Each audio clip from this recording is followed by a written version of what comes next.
ស្ដីអនាគតនេះខ្ញុំចង់ចែកម្លែករឿងមួយគឺនៅទីក្រុងភ្នំពេញ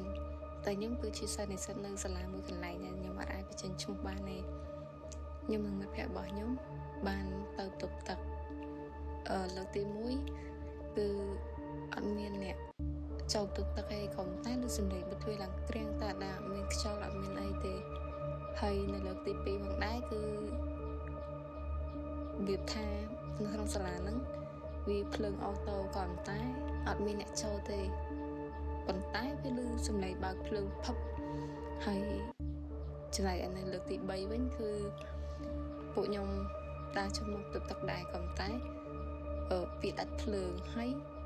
ខ្ញុំដើរមកមុនតែអត់មានអីកើតឡើងទេក៏តែមកពេលខ្ញុំដើរមកតាមក្រោយហ្នឹងគាត់ស្រាប់តែជន់ថងហើយដូចមានសម្រាប់ជើងដើរមកតាមក្រោយគាត់ចឹងគាត់ស្រែកឡើងមួយទំហឹងហើយខ្ញុំហ្នឹងអត់ដឹងមិនទេខ្ញុំលើកសម្លេងគាត់ស្រែកខ្ញុំឈានជើងមួយចំហៀនគឺមកដល់គាត់ទាំងដែលខ្ញុំហ្នឹងនៅឆ្ងាយពីគាត់ឡើងឆ្ងាយហ្មងណាបងប្អូន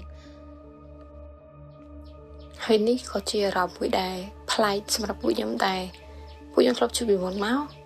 អត់ដែលមានបញ្ហាអីទេប៉ុន្តែលើកចុងក្រោយនេះលើកទី3នេះវាធ្វើពួកខ្ញុំភ័យខ្លាច